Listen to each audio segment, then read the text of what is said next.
ಮಾಯಾ ಲೋಕಕ್ಕೆ ಸ್ವಾಗತ. ನಾನು ನಿಮ್ಮ ನಿರೂಪಕ ರಾಮಚಂದ್ರ ಆಚಾರ್ಯ. ಇವತ್ತು ನಾನು ತಮಗೆ ನನ್ನ ಹೊಸ ಒಂದು ಬೈಸಿಕಲ್ ಟ್ರೈಬನ್ RC100 ಬಗ್ಗೆ ವಿವರಣೆಯನ್ನು ಕೊಡ್ತಾಯಿದ್ದೀನಿ. ಇದರ ಬೆಲೆ ಬಂದ್ಬಿಟ್ಟು 25,000. ಇದು ಡಿಕ್ಯಾಥ್ಲಾನ್ ಅಂತ ಈ ಟ್ರೈಬನ್ ಅವರು ಡಿಕ್ಯಾಥ್ಲಾನಲ್ಲಿ ಮರ್ಜ್ ಆಗಿದ್ದಾರೆ ಕಂಪ್ನಿ. ಸೊ ನೀವು ಡಿಕ್ಯಾಥ್ಲಾನಲ್ಲಿ ತೆಗೆದುಕೊಳ್ಬೋದು, ಆನ್ಲೈನಲ್ಲೂ ತೊಗೋಬೋದು, ಆಫ್ಲೈನಲ್ಲೂ ನೀವು ತೆಗೆದುಕೊಳ್ಬೋದು. ಇದು ರೋಡ್ ಬೈಕಲ್ಲೇ ಇದು ಬಿಗಿನರ್ಸ್ ಬೈಕ್ ಅಂತ ಹೇಳ್ತೀವಿ. ಇದರಲ್ಲಿ ಇದಕ್ಕಿಂತ ಕೆಳಗಡೆ ಯಾವುದೂ ಇಲ್ಲ, ಮಾಡೆಲ್ ಇಲ್ಲ. ಇದರಲ್ಲೇ 2 ಮಾಡೆಲ್ ಬರುತ್ತೆ. ಅಂದರೆ ನಿಮಗೆ ಡ್ರಾಪ್ ಬಾರು ಮತ್ತು ಇನ್ನೊಂದು ಸ್ಟ್ರೇಟ್ ಆಗಿರುತ್ತೆ. ಅದು ಸಿಕ್ಕತ್ತೆ. ಅದಕ್ಕೆ ಬೆಲೆ ಕಡಿಮೆ, ಇದು ಸ್ವಲ್ಪ ಜಾಸ್ತಿ ಇದೆ.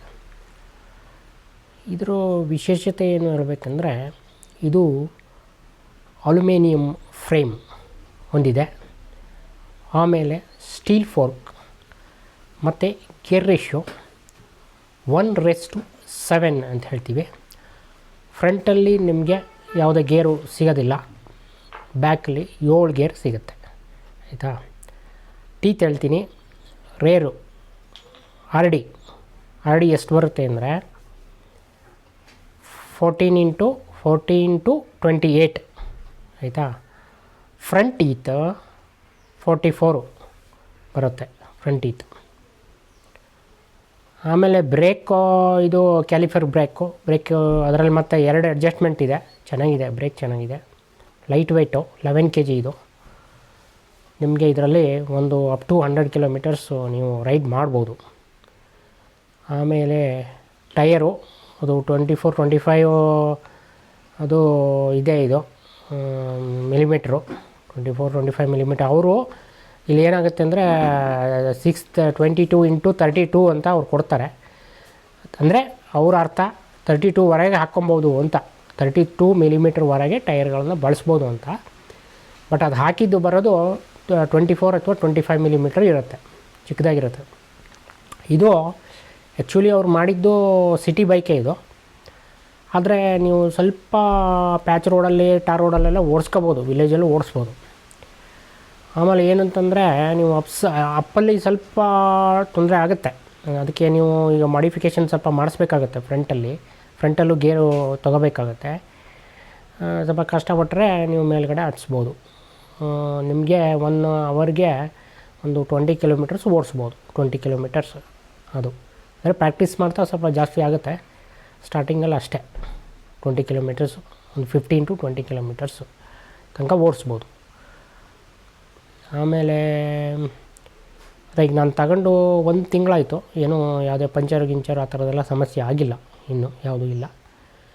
ಗಾಳಿ ಏನು ಜಾಸ್ತಿ ಬೇಡ. ಇದು ಎಲ್ಲ ಒಂದು 70 to 80 PSI ಹೊಡೆದ್ರೆ ಸಾಕು. ಸ್ವಲ್ಪ ಅದು ಜಾಸ್ತಿ ಅದರಲ್ಲಿ ತೊಗೊಳೋದಿಲ್ಲ ಗಾಳಿ. ಬ್ರೇಕ್ ಚೆನ್ನಾಗಿದೆ, ಏನು ಸಮಸ್ಯೆ ಇಲ್ಲ. ಮತ್ತು ನಾನು ಏನು ಅಂತಂದರೆ, ಫ್ರೇಮ್ ಸೈಜು 51 ಸೆಂಟಿಮೀಟ್ರು ತೊಗೊಂಡಿದ್ದೀನಿ. ಯಾಕೆ ಅಂತಂದರೆ, ನನಗೆ ಸೀಟು ಅಡ್ಜಸ್ಟ್ ಮಾಡಿದಾಗ ಕಾಲು ನೆಲಕ್ಕೆ ಸಿಗಲ್ಲ ಅನ್ನೋದು ಒಂದು ಇತ್ತು. ನಂದು ಇನ್ನೊಂದಿದೆ ಸೈಕಲ್ಲು, MTB ಇದೆ. ಅದು 54 ಸೆಂಟಿಮೀಟರು ಅದು ಫ್ರೇಮ್ ಸೈಜು. ಇದು ತೊಗೊಂಡಿರೋದು 51 ಸೆಂಟಿಮೀಟರ್. ಯಾಕೆ ಅಂತಂದರೆ, ನನಗೆ ಅನುಕೂಲ, ಕಾಲು ನೆಲಕ್ಕೆ ಸಿಕ್ಕಲಿ ಅಂತ ನಾನು ಸ್ವಲ್ಪ ಕಡಿಮೆ ಫ್ರೇಮ್ದು ತೊಗೊಂಡಿದ್ದೀನಿ. ಅದು ನನ್ನ ಹೈಟ್ಗೆ ಹೆಚ್ಚು ಕಮ್ಮಿ ಇದು ಸ್ವಲ್ಪ ನನಗೆ ಮೀಡಿಯಮ್ಮು ಇಲ್ಲ, ನಂಗೆ ಸ್ಮಾಲ್ ಅಂತಲೇ ಇತ್ತು. ಸ್ಮಾಲೇ ತೊಗೊಂಡಿದ್ದೀನಿ ನಾನು. ಇದು 51 ಸೆಂಟಿಮೀಟರ್ ಫ್ರೇಮ್ ಸೈಜು, ಡೀಸೆಂಟಾಗಿದೆ. ನಿಮಗೆ ಲಾಂಗ್ ರೈಡ್ಸು ಮಾಡ್ಬೋದು. ಮತ್ತು ಅದಕ್ಕೆ ಕರಿಯರು ಬೇರೆ ಬೇರೆ ಕೆರಿಯರ್ಗೆ ಇದಕ್ಕೆಲ್ಲ ಅವಕಾಶ ಇದೆ. ನೀವು ಇದು ಮಾಡ್ಕೋಬೋದು. ಇಲ್ಲ ಟೂರಿಂಗ್ ಬೈಕ್ ಟೈಪೇ ಇದು. ಅಂದರೆ ನಿಮಗೆ ಬೇಸಿಕ್ ಮಾಡೆಲ್ ಇದು ಅಷ್ಟೇ, ಬೇಸಿಕ್ಕು. ಇದರಲ್ಲಿ ನಿಮಗೆ ಮತ್ತು ಏನೂ ವಿಶೇಷತೆ ಏನಿಲ್ಲ.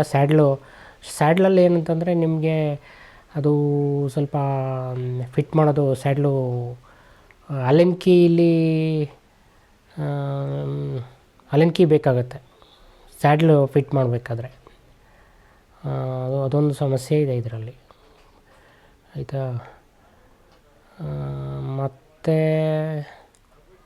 ಬ್ರೇಕ್ಸ್ ಎಲ್ಲ ಏನು ಸಮಸ್ಯೆ ಇಲ್ಲ ಆಯಿತಾ. ಮತ್ತು ನಾನು ಏನು ಮಾಡಿದೆ ಅಂದರೆ ನನಗೆ ನಮ್ಮದು ಬಾಡಿ ಇರುತ್ತಲ್ಲ, ಅಪ್ಪರ್ ಪೋರ್ಷನ್ನು ಲೋವರ್ ಪೋರ್ಷನ್ನು ಅಂತ ಬರುತ್ತೆ. ನಮ್ಮದು ಕಾಲು ಉದ್ದ ಮತ್ತು ಮೇಲ್ಗಡೆ ಪೋರ್ಷನ್ನು ಕಡಿಮೆ ಇದೆ. ಆವಾಗ ಏನಾಗುತ್ತೆ ಅಂದರೆ ನಿಮ್ಗೆ ಹ್ಯಾಂಡ್ಲ್ ಸಿಕ್ಕಲ್ಲ, ಅದು ಡಿಸ್ಟೆನ್ಸ್ ದೂರ ಆಗಿಬಿಡುತ್ತೆ. ಸೊ ನಾನು ಅದಕ್ಕೆ ಹ್ಯಾಂಡ್ಲ್ ಎಕ್ಸ್ಟೆಂಡರ್ ಅಂತ ಒಂದು ತಗೊಂಡಿದ್ದೀನಿ. ಅದು ಇಲ್ಲಿ ಹಾಕಿದ್ದೀನಿ ನೋಡಿ ಮುಂದೆ. ಅದೊಂದು 5 ಸೆಂಟಿಮೀಟ್ರೇನ ಎಕ್ಸ್ಟ್ರಾ ಮೇಲ್ಗಡೆ ಬಂದಿದೆ ಹ್ಯಾಂಡ್ಲು, ಅದು ಹಾಕ್ಕೊಂಡಿದ್ದೀನಿ ಕಂಫರ್ಟ್ ಆಗಲಿ ಅಂತ ಆಯಿತಾ. ಮತ್ತು ಇದು ನಿಮ್ಗೆ ಹೆಚ್ಚು ಸ್ಟ್ರೈಟ್ ಆಗಿ ಓಡ್ಸೋಕ್ಕಾಗಲ್ಲ, ಸ್ವಲ್ಪ ಬೆಂಡ್, ಒಂದು 45 ಡಿಗ್ರಿ ಬೆಂಡ್ ಆಗಬೇಕಾಗತ್ತೆ. ಬೆಂಡ್ ಆದಾಗಲೇ ಅದು ಜೋರಾಗಿ ಓಡುತ್ತೆ ಮತ್ತು ಅದು ಅಭ್ಯಾಸ ಆಗುತ್ತೆ. ಸೊ ಆ ಥರದ್ದೇನು ಸಮಸ್ಯೆ ಆಗೋಲ್ಲ ಆಯಿತಾ. ಏನು ವೆಯ್ಟ್ ಏನು ಜಾಸ್ತಿ ಇಲ್ಲ. ಅಪ್ಪಲ್ಲಿ ಏನಂದರೆ ಅಪ್ಪಲ್ಲಿ ಸ್ವಲ್ಪ ಆರಾಮಾಗಿ ಎಲ್ಲ ಅಪ್ಪು ಹಚ್ಬೋದು. ನಿಮ್ಗೆ ಇಲ್ಲಿ ಮೇಯ್ನ್ ಏನಂದರೆ ಎನರ್ಜಿ ಸೇವ್ ಆಗುತ್ತೆ. ನೀವು MTBಗೆ ಇದಕ್ಕೆ ಹೋಲಿಸಿದರೆ ಅದರಲ್ಲಿ ಏನು 10 ಕಿಲೋಮೀಟ್ರ್ ಹೋಗ್ತೀರಾ, ಆ ಎನರ್ಜಿಲಿ ಇದರಲ್ಲಿ 20 ಕಿಲೋಮೀಟ್ರ್ ಹೋಗ್ಬೋದು. ಎನರ್ಜಿ ಸೇವ್ ಆಗುತ್ತೆ, ಟೈಮು ಸೇವ್ ಆಗುತ್ತೆ, ಅಷ್ಟೊಂದು ಸೇವ್ ಆಗೋಲ್ಲ. ಇದು ಒಂದು ಈಗ ನಾನೊಂದು MTBಲಿ 1 ಅವರ್ಗೆ 12 ಕಿಲೋಮೀಟ್ರ್ ಓಡಿದ್ರೆ ಇದರಲ್ಲೊಂದು 17-18 ಕಿಲೋಮೀಟ್ರ್ ಹೊಡಿಬೋದು ಇದರಲ್ಲಿ ಅಷ್ಟೇ. ಮತ್ತು ಇನ್ನೂ ಏನು ಭಾಳ ಇಲ್ಲ, ಆಗುತ್ತೆ. ಒಂದು 5-6 ಕಿಲೋಮೀಟ್ರ್ ಜಾಸ್ತಿ ಹೋಗ್ಬೋದು ಅಷ್ಟೇ. ಬಟ್ ನಿಮ್ಗೆ ಅದೇ ಎನರ್ಜಿ ಸೇವ್ ಆಗುತ್ತೆ. ಮತ್ತು ಇದರಲ್ಲಿ ಏನು ಹೇಳ್ಬೇಕು ನಿಮಗೆ, ಅದೇ ಬಿಗಿನರ್ಸ್ ತೊಗೋಬೋದು, ಬಿಗಿನರ್ಸಿಗೆ ಒಳ್ಳೆಯದು. ಆಮೇಲೆ ಒಳ್ಳೆ ಗ್ರೂಪ್ ಸೆಟ್ಟು, ನಿಮ್ಗೆ ಒಳ್ಳೆ ಬಜೆಟ್ ಇದ್ದರೆ ನೀವು ಒಳ್ಳೆಯದು. ನಿಮಗೆ RC 120 ಇದೆ 37,000ಕ್ಕೆ. ಆಮೇಲೆ RC 500 ಇದೆ 60,000. ಆಮೇಲೆ ರನ್ ವೆಸಲ್ಲು ಅದೊಂದು 1,20,000 ಇದೆ. ಅದೆಲ್ಲ ಒಳ್ಳೊಳ್ಳೆ ಇದು ಸಿಕ್ಕುತ್ತೆ ಮುಂದೆ. ನೀವು ಇದರಲ್ಲಿ ಒಂದು ವರ್ಷ ನೀವು ಚೆನ್ನಾಗಿ ಹೊಡೆದು ಅಭ್ಯಾಸ ಮಾಡಿಕೊಂಡ್ರೆ ಒಳ್ಳೊಳ್ಳೆ ಬೈಕ್ಸು ಸಿಗುತ್ತೆ.